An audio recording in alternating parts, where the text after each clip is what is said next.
제목을 한번 따라해 주시기 바랍니다. 두려워 말라.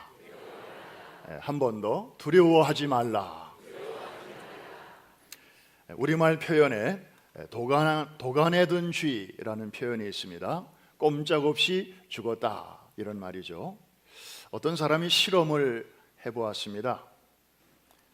쥐를 도간에 놓고 쥐가 얼마나 오래 견딜 수 있는가. 그래서 한 항아리에는 쥐를 넣고 깜깜한 채로 그렇게 두었더니 3분을 견디질 못하고 죽더라는 것입니다. 그런데 다른 한 독에는 쥐를 넣고 한 줄기의 햇볕을 이렇게 비추어 주었더니 자그만치 36시간을 버티더라는 것입니다. 3분 36시간, 720배나 더 이렇게 살아있더라는 것입니다. 과학자들은 결론을 내리기를 이 쥐가 도간에서 캄캄한 가운데서 이렇게 죽어간 것은 체력이 부족해서가 아니고 나름대로 절망감에서 쓰러진 것이다. 이것이 과학자들이 내린 결론이었습니다. 여러분, 똑같이 절망적인 상황인데 그 속에서도 절망하지 않고 꿋꿋하게 삶을 이어가게 하는 힘, 과연 그것은 어디에서부터 나오는 것일까? 그 희망은 어디서 비롯되는 것일까? 이러한 질문 앞에 이제 오늘 말씀을 통해서 하나님께서 우리에게 대답을 주시기를 원합니다. 오늘 우리는 본문을 통해서 그 누구라도 좌절할 수밖에 없는 그런 상황 속에서도 놀라운 평안을 경험하는 한 사람을 만나게 됩니다. 이 사람은 지금 배를 타고 로마로 향하고 있습니다. 관광객은 아니고 죄수의 신분이었습니다. 이 배 안에는 276명이 타고 있었습니다. 당시로 봐서는 굉장히 큰 배였습니다. 로마의 호송 책임을 맡은 군인들과 선원들이 여기 포함되어 있었죠. 그런데 잘 가다가 지중해 한 복판에서 그만 사나운 광풍을 만나게 됩니다. 소위 유라굴로라고 하는 것이죠. 유라굴로. 동풍을 의미하는 헬라어 유로스와 북풍을 의미하는 라틴어 아킬로가 합쳐진 혼성 합성어입니다. 아니, 뭐 헬라어면 헬라어로 합치든가 라틴어면 라틴어로 합쳐야 되는데 한 단어는 헬라어고 다른 한 단어는 라틴어고 정말 희한한 조합입니다. 그런데 소위 북동풍, 이것이 한번 불어닥치면 그야말로 미친 그런 돌풍이기 때문에, 광풍이기 때문에 대단한 어려움을 겪게 되죠. 여러분, 지난 주간에 우리 미 동부 지역을 강타한 비바람이 있었습니다. 눈도 많이 왔고요. 뭐 예보한 것만큼은 안 왔지만 우리가 바짝 긴장을 했는데 그때 일기 예보하는 분들이 표현하는 것이 바로 North East라고 하는 바로 이 바람이었습니다. 이와 같이 우리 인생에도 이런 유라굴로가 종종 찾아올 때가 있는데 바로 그 원형을 우리는 오늘 본문에서 보고 있습니다. 처음에는 뭐 이런 것쯤이야 우리 바다에서 많이 겪었잖아. This is one of those things. 뭐 늘 있는 일이지 뭐 이러면서 이 노련한 선원들은 이제 자신들의 경험을 살려서 이 위기를 모면해 보려고 애를 씁니다. 그런데 이번에는 달랐습니다. 이렇게 봐도 안 되고 저렇게 봐도 역부족이었습니다. 배에 실은 모든 짐과 그 다음에 배를 운행하는 데 필요한 모든 기구들까지 다 바다에 던져도 보았습니다. 그런데도 그들에게 점점 다가오는 것은 희망의 빛이 아니었고 죽음의 그림자였습니다. 바로 그때 그들 중에 한 사람이 벌떡 일어납니다. 그리고 외칩니다. 사도 바울의 음성이었습니다. 여러분, 안심하십시오. 여러분은 한 사람도 생명을 잃지 않을 것입니다. 어젯밤에 나의 하나님의 사자가 저에게 말씀해 주셨습니다. 그러므로 여러분, 용기를 내십시오. 나는 하나님을 믿는 사람입니다. 내가 믿는 하나님은요, 그 입으로 하신 말씀을 꼭 그대로 지키시는 분이십니다. 하나님은 한 번도 나를 실망시키신 적이 없으신 분입니다. 나는 그대로 이루어질 줄로 믿습니다. 여러분, 같은 시간에 같은 배 안에 있었습니다. 276명이. 그런데 노련한 사공들을 포함해서, 그리고 하늘을 나는 새들도 떨어뜨린다고 하는 로마의 그 군인들, 장교들, 세상을 호령하는 사람들이 그 배 안에 있었지만 저들은 다 죽음의 공포 앞에 녹아지고 있었는데 어떻게 이 한 사람만큼은 저토록 담대할 수가 있었을까? 도대체 무엇 때문인가? 오늘 이 시간에 그 비결을 두 가지로 살펴보려고 합니다. 여러분, 오늘 이것을 발견하시면 우리도 나름대로의 인생의 유라굴로가 다가오더라도 아무 두려움 없이 잘 헤쳐나가게 될 줄로 믿습니다. 오늘 이 두 가지의 비결을 꼭 붙잡아서 승리자가 되시기를 주의 이름으로 축복합니다. 첫 번째는 이 귀가 열려 있었기 때문입니다. 뭐가 열려 있었다고요? 귀가 열려 있어요. 여러분, 사람의 감각 중에서 이 귀가 참 중요하죠. 우리 의사 선생님들의 말씀을 빌리면 신생아가 태어나면 제일 먼저 열리는 감각이 후각이나 시각보다는 귀가 먼저 열린다고 그래요. 그리고 노인들이 세상을 떠나실 때 가장 나중에 다치는 감각 역시 이 청각이라고 그래요. 그래서 의학적으로 혼수 상태에 계신 분이라 할지라도 귀가 아직 열려 있기 때문에, 그래서 신방 가면 그분이 영적으로는 계속 활동하고 있기 때문에 이제 귀에다 대고 복음을 전하고 찬송가를 불러드리고 또 기도해 드리면요, 놀라운 사실은 그 며칠째 혼수 상태에 계시다는 그분의 눈에서 갑자기 눈물이 이렇게 고이기도 하고 눈물이 주르르 흐르기도 하고, 귀가 열려 있기 때문입니다. 여러분, 로마서 10장에 보면 믿음은 뭐에서 나며? 들음에서 나며. 창조주 하나님께서 어떻게 해서든지 한 영혼이라도 복음을 살아있는 동안에 듣고 믿음을 가져 어둠에서 빛으로, 사단의 권세에서 하나님의 나라로 옮기시려고 하는 창조주의 배려가 바로 이 귀에 들어있는 것입니다. 이해가 되시면 아멘. 이 귀가 얼마나 중요한지 몰라요.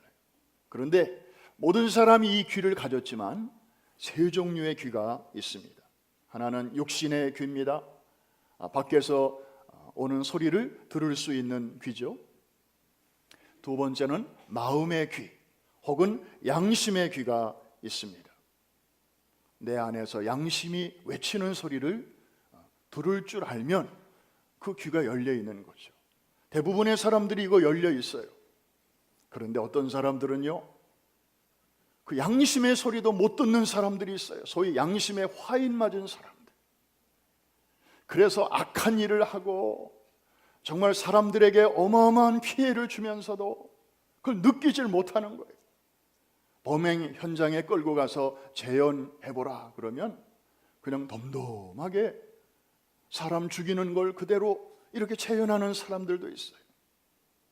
오늘날 우리 시대에 점점 이 귀가 먹어가는 사람들이 얼마나 많은지 모릅니다. 그런가 하면 또 하나의 귀가 있습니다. 영적인 귀입니다. 하나님의 세미한 음성을 들을 수 있는 귀이죠. 여러분, 바울이 배 안에 있던 다른 사람과 다른 점이 무엇입니까? 육신의 귀? 아니에요. 똑같아요.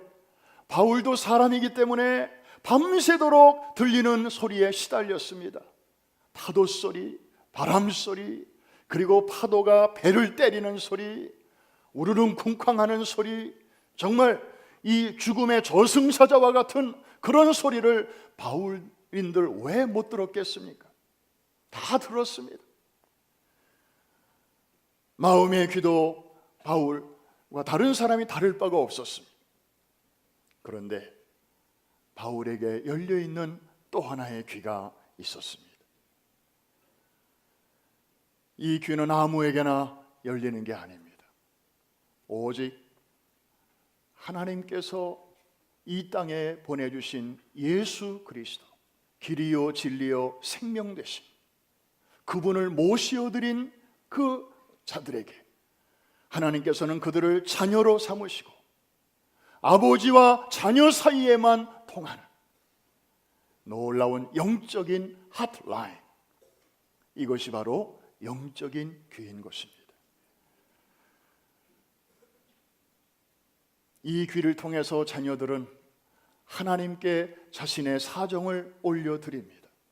그럼 아버지는 그 자녀들의 그 소리를 용케도 다 알아들으십니다. 그리고 자녀들은 하나님께서 하시는 말씀을 또 듣습니다. 말씀을 통하여, 설교를 통하여, 그리고 사건을 통하여, 자연을 통하여, 그리고 깨어있는 성도들과 나누는 대화를 통해서 하나님의 음성을 듣게 되는 것입니다.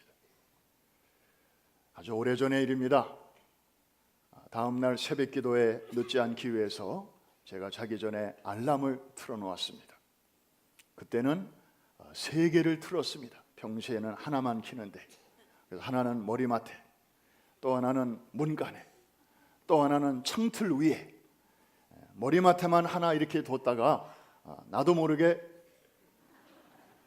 이러면 대형 사고 나잖아요.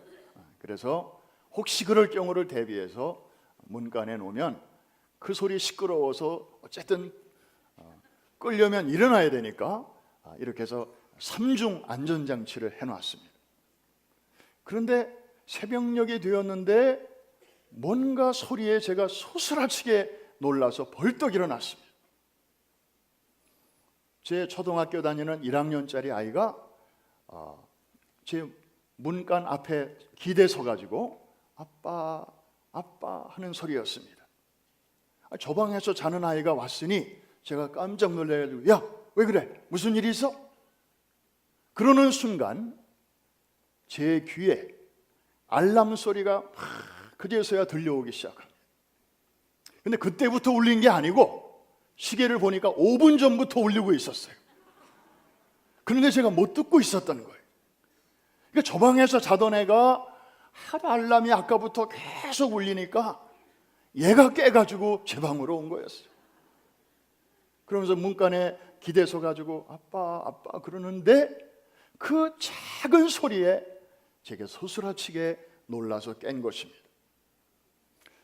이야, 어떻게 기계가 내는 소리는 그 삼중주를 울리는데도 내가 5분 동안 못 듣고 있었는데 내 아이의 목소리는 저 작은 소리에도 내가 어떻게 자다가 벌떡 일어날 수 있을까? 지금도 수수께끼예요. 과학적으로는 어떻게 설명할 수 없는 그런 어떤 보이지 않는 커뮤니케이션 라인이 이 부모와 새끼, 부모와 자식 사이에는 이렇게 놓여져 있구나 하는 것을 그때 제가 체험을 했습니다. 사랑하는 성도 여러분, 육신의 부모와 자녀 사이에도 그런 보이지 않는 라인이 있거늘 예수 그리스도의 피를 통하여 하나님과 우리 사이에 커뮤니케이션이 라인이 세워져 있는데 거기에 성령의 교통하심을 통해서 연결되어 있는 하늘 아버지와 자녀된 여러분 사이에 영적인 라인이 지금도 가설되어 있는 줄로 믿습니다. 이거는 아무에게나 열려 있는 게 아니에요. 예수 그리스도를 인격적으로 내 마음에 모셔드린 진정한 그리스도인들에게만, 하나님의 영이 거하시는 하나님의 사람들에게만 열려있는 핫라인인 줄로 믿습니다. 그래서 이 라인을 통하여 우리는 하나님의 음성을 들을 뿐만 아니라 동일한 라인을 통하여 우리의 기도가, 우리의 찬양이 하나님 보좌에까지 넉넉히 상달되는 줄로 믿습니다. 그렇습니다. 하나님은 여러분이 합심하여 큰 소리로 우리가 마음을 합해서 기도할 때에도 하나님은 크게 들으시고, 때로는 여러분이 기도하고 싶어도 행여나 내 사정 누가 들을세라 크게도 기도 못하고 나만의 아픈 사연을 가지고 고개를 파묻고 신음소리처럼 주님 앞에 기도할 때에도 내 옆자리에 있는 사람은 못 들을지라도 하늘 보좌에 계시는 하나님은 여러분의 그 음성, 그 기도, 그 눈물 다 보고 계시고 다 세고 계시는 줄로 믿습니다. 하나님의 자녀이기 때문에, 피로 사신 주의 백성이기 때문에 이 자리에 함께 예배를 드리시지만 저는 기도합니다. 오늘 이 자리에 계신 모든 분들이 육신의 귀만이 아니라, 마음의 귀만이 아니라 이러한 영적인 귀가 다 열리게 되시기를 주의 이름으로 축복합니다. 그래야 유라굴로 속에서도 우리는 설 수 있습니다. 그래야 많은 사람들을 위로하며 살 수 있습니다. 그래야 프라미스 교회가 시대와 역사 앞에서 귀한 사명을 감당할 수 있습니다. 배에 탄 276명, 이 가운데 그날 밤 하나님의 음성을 들었던 사람은 한 사람밖에 없었습니다. 그런데 이 한 사람 때문에 이 배에 탄 모든 사람들이 은혜를 입었습니다. 성경에 보니까 이 배에 탄 모든 사람들을 너에게 주었다. 다만 재산에만 조금 데미지가 있을 뿐 저들의 생명은 한 사람도 잃어버리지 아니할 것이라. 사실 이 사람들은 떠나기 전에, 배가 출항하기 전에 그 지도자의 판단 미스로 떠나서는 안 될 여행을 떠난 사람들입니다. 때는 겨울철. 여러분, 지중해의 겨울은 막 눈이 오고 얼음이 얼고 그래서 항구가 얼어붙고 이런 겨울이 아니고 비가 많이 오고 그 다음에는 유라굴로 같은 돌풍이 예고 없이 바다 한복판에서 자주 일어나는 그런 시즌이 바로 지중해의 겨울이었어요. 그런데도 저들은 무모하게 여행을 떠났던 것입니다. 하마터면 생명을 잃을 뻔했습니다. 그런데 결과적으로 누구 덕에 살았습니까? 바울 덕분입니다. 바울이 그 배에 탔기 때문에 저들은 바울 때문에 살아난 것입니다. 사랑하는 성도 여러분, 여러분과 같은 배를 타고 있는 사람들이 있습니다. 여러분의 가족들이 있고 친지들이 있고 그리고 한 직장에서, 여러분의 비즈니스에서 또 도와주며 수고하는 종업원들도 있습니다. 여러분 때문에 저들도 복을 받아야 합니다. 여러분이 그곳에 있음으로 인해서 저들은 하나님의 은혜를 힘입을 수 있습니다. 여러분이 참 중요한 사람들입니다. 275명이 다 이 귀가 닫혀 있었지만 열려있는 한 사람 때문에 저들이 생명을 건질 수 있었다면, 바울은 가고 우리 곁에 없지만 바울과 그때 함께 하셨던 그 하나님은 지금도 살아계셔서 여러분에게 똑같은 손길로 역사해 주실 줄로 믿습니다. 바울은 그날 밤 정말 쉬지 않고 들려오는 폭풍 소리와 바람 소리와 그런 죽음의 공포의 소리 속에서도 그는 놀라운 음성을 들었습니다. 한 번 더 따라해 주시기 바랍니다. 바울아, 두려워 말라. 여러분, 이 세상에서 가장 불쌍한 사람은 누구입니까? 짧은 인생을 살면서 유라굴로와 같은 광풍을 유난히 많이 만나는 사람일까요? 아닙니다. 오히려 영적인 귀가 닫혀 있어서 역사의 풍랑이 미치지 못하는 높은 곳에 오늘도 보좌를 베푸시고 그곳에서 만유를 통치하시는 하나님께서 날마다 우리에게 두려워 말라라고 말씀을 하시는데, 이러한 주님의 음성을 평생에 한 번도 듣지 못한 채 살아가는 사람, 이 사람이 가장 불행한 사람일 것입니다. 여러분, 성경에 두려워 말라라는 말씀이 365번 나온다고 그러죠?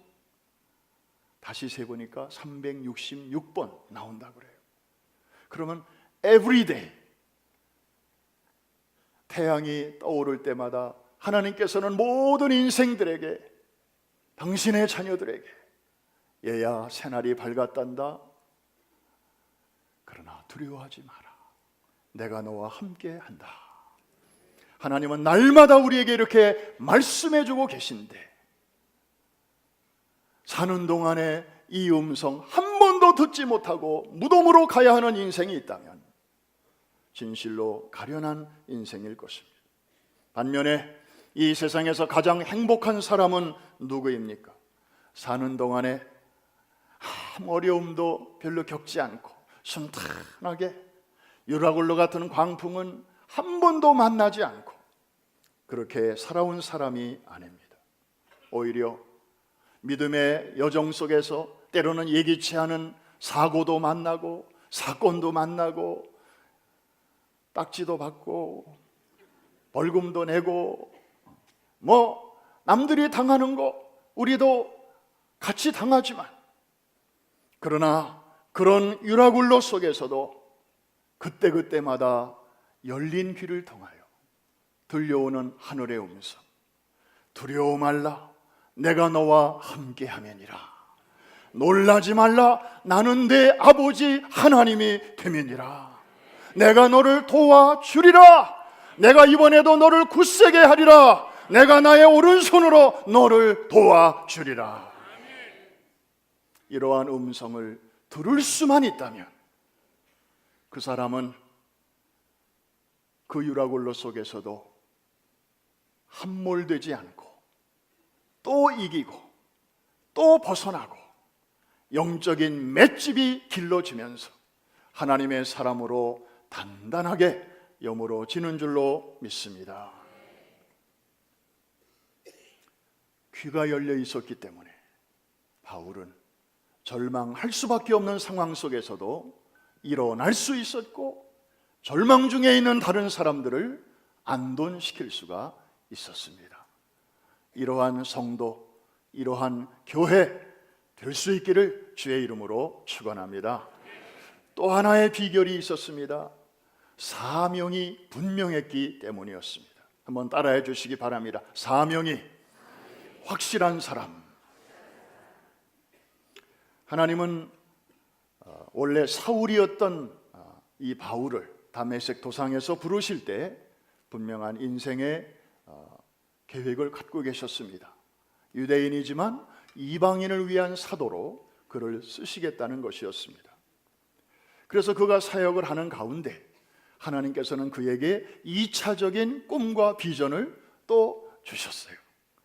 그가 아시아의 수도인 에베소에서 복음을 전하였더니 그 도시 전체가 업사이드 다운, 뒤집어졌습니다.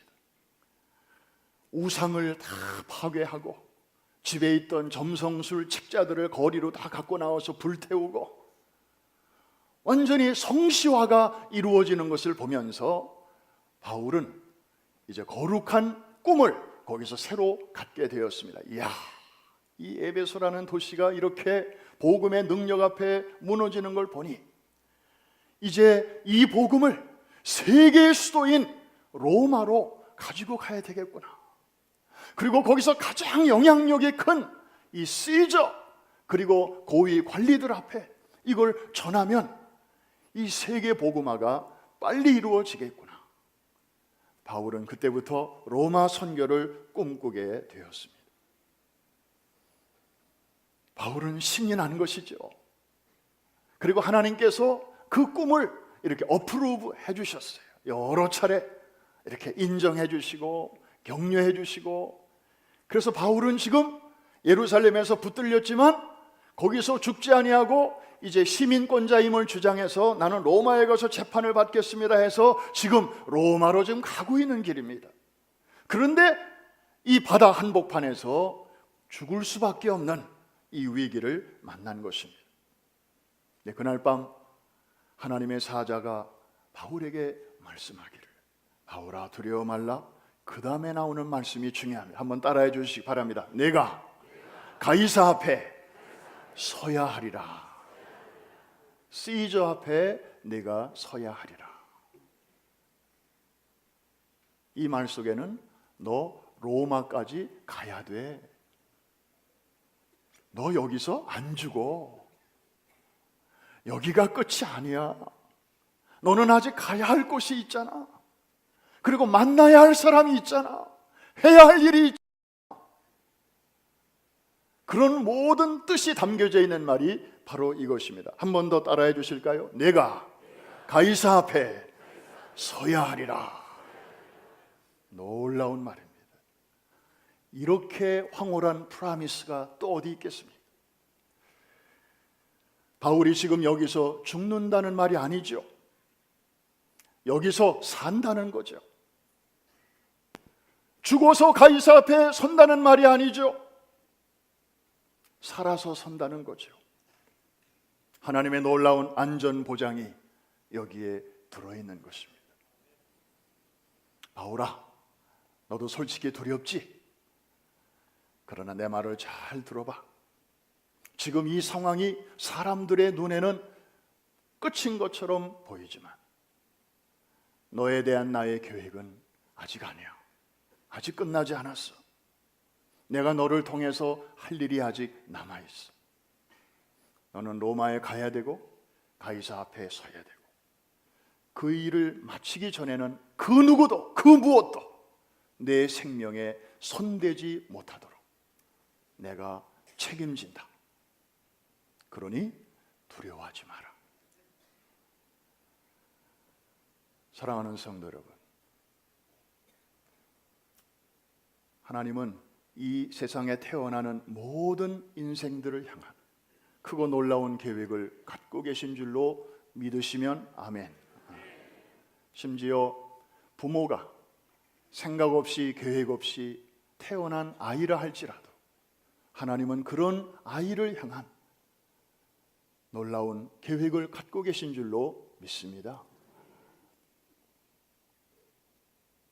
옛날에 아침에 세수하고 그 물을 바깥 마당에다가 버리잖아요. 그러면 그 물이 이렇게 흘러가는데요, 자세히 보시면 아무렇게나 흘러가는 게 아니고 이렇게 파여진 골을 따라 흘러가더라고요. 쓰고 남은 물도 미리 파여진 골을 따라 그렇게 가거늘 하나님의 형상대로 지음받은 여러분의 인생, 우연히 그냥 되는 대로 살아가는 것 같지만 그 배후에 보이지 않는 하나님의 손길이 있음을 우리는 분명히 믿습니다. 특별히 예수 그리스도를 통하여 하나님의 자녀로 부르심을 받은 하나님의 자녀들에 대해서는 하물며 말해 뭐하겠습니까? 아들을 아낌없이 우리에게 내어주시고 아들의 생명과 맞바꾼 여러분에 대해서 하나님이 아무런 계획이 없다? 네가 알아서 살아라? 그럴 수는 없는 겁니다. 하나님은 여러분을 위한 놀라운 계획을 지금도 갖고 계시고 지금도 그 청사진에 따라 여러분의 삶을 여기까지 인도하고 계시는 줄로 믿습니다. 그런데 죄인이었던 우리를 그냥 그리스도의 보혈로 닦고 씻어서 하나님의 자녀로 삼으시는 것, 소위 구원받는 것, 거기까지가 하나님의 계획의 전부라면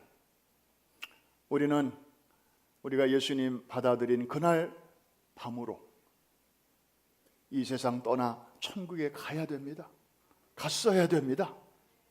왜? 하나님의 뜻이 완성되었으니까. 구원받은 다음에 계속 여기 머물러 있어봐야 살다 보면 또 세상에 영향받고 먼지 묻고 또 죄 범하고 쓰러지고 자빠지고, 그러면 하나님 또 우리를 씻으셔야 되고 우리는 또 회개해야 되고 우리는 번거롭고 하나님은 피곤하고, 그래서 차라리 깔끔하게 우리가 구원받는 그날 다 데려가시면 얼마나 좋겠습니까? 더 이상 죄 지을 일도 없고 하나님도 신경 안 쓰셔도 되고. 그런데 하나님이 우리를 지금까지 이 죄악 많고 유혹 많은 세상에 남겨두시는 이유는 무엇일까요? 구원받은 우리가 하나님 앞에 가기 전에 해야 할 일이 남아있기 때문인 줄로 믿습니다. 그걸 가리켜 사명이라고 말합니다. 그러므로 구원받은 모든 사람에게는 하나님이 정해주신 사명이 있습니다. 사명이 없는 그리스도인, 이것은 네모난 삼각형이라는 말처럼 그 말 자체가 모순입니다. 영국의 데이비드 리빙스턴은 의료 선교사로 남아프리카에 파견됐습니다. 27살 때 한창 때니까 겁없이 닥치는 대로 밀림을 다니면서 의료 선교와 또 복음 사역에 힘을 썼습니다. 그러다가 열병에 걸려서 사경을 헤매기도 하고, 그리고 어떤 때는 독사에게 물려서 독이 온몸에 퍼지기도 했습니다. 죽음의 문턱에도 여러 번 갔습니다. 어느 날은 사자와 1대1로 맞부닥쳤습니다. 그런데도 기적적으로 그 고비를 넘겼습니다. 그리고 나서 리빙스턴이 웃으면서 자기의 몸종인 토인에게 한 말이 있습니다. 사명이 남아있는 자는 결코 죽지 않는다. 참 유명한 말입니다. 사명이 남아있는 자는 그 전에 결코 죽지 않는다. 갈릴리 호수에서 갑자기 풍랑이 일었을 때 제자들은 살기 위해서 몸부림을 쳤지만 우리 주님은 편안히 거기서 주무셨잖아요. 어떻게 그런 일이 일어날 수 있을까요? 주님은 이 땅에 오실 때에 갈보리를 향해서 오신 분입니다. 갈보리에서 당신의 몸을 매달으셔야 할 분입니다. 그런데 아직 갈릴리입니다. 풍랑이 일었습니다. 그런데 주님은 아셨습니다. 당신이 아직 하실 일이 남아있다는 것을. 그래서 주님은 거기에 편안히 주무실 수가 있었던 것입니다. 한번 따라해 주실까요? 사명이 있는 자는 결코 죽지 않는다. 이것이 바로 사명적 인생관입니다. 여러분에게도 이 인생관으로 다시 한번 오늘 무장하게 되시기를 주의 이름으로 축원합니다. 여러분 가운데 지금 되어지는 상황으로 봐서는 저 사람 지금 쓰러지면 다시 일어나기 힘들 거야, 이렇게 여겨지는 사람이라 할지라도 하나님의 영광과 복음을 위하여 아직도 해야 할 일이 남아있고, 아직도 가야 할 로마가 있고, 아직도 복음 전해야 할 가이사가 남아있는 사람, 7번 넘어져도 8번 일어나도록 하나님이 책임져 주실 줄로 믿습니다. 여러분 가운데 의학적으로 의사가 암입니다. 회복 여부가 불투명한 진단을 받았다 할지라도 주 예수께로부터 받은 사명, 내가 죽기 전에 내가 아니면 복음을 들을 기회가 없는 여러분의 가이사가 남아있고 여러분이 가야 할 그런 선교지가 남아있는 사람, 해야 할 일이 분명한 사람, 그 일이 맞춰지기 전에는 결코 하나님이 데려가지 아니하실 줄로 믿습니다. 물론 반대도 사실입니다. 아무리 젊고 아무리 그 앞이 창창해도 이 땅에서 하나님께서 정하신 사명 잘 마친 사람은 젊은 나이에도 데려가시고 노년의 때에도 데려가시고 심지어 어린 나이에도 데려가십니다. 우리가 그거는 막을 수가 없는 것입니다. 최근에 비즈니스를 새로 오픈하셨습니까? 하던 비즈니스가 요즘 너무 어렵습니까? 무턱대고 주여 이 사업을 살려주시옵소서, 번창하게 하여 주시옵소서, 이렇게 어린아이처럼 기도할 것이 아니라, 주님 아시지 않습니까? 이 비즈니스 시작할 때 작지만 하나님을 CEO로 모시고 하나님께는 영광을, 이웃에게는 축복을, 이런 꿈과 비전을 가지고 예배드리면서 시작한 이 비즈니스가 아닙니까?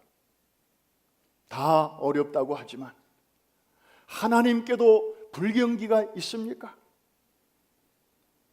하나님께서 능히 잘 감당할 수 있도록 이 아름다운 사명과 목적을 이루어 드릴 수 있도록 하나님께서 능히 감당할 힘을 주실 줄로 믿습니다.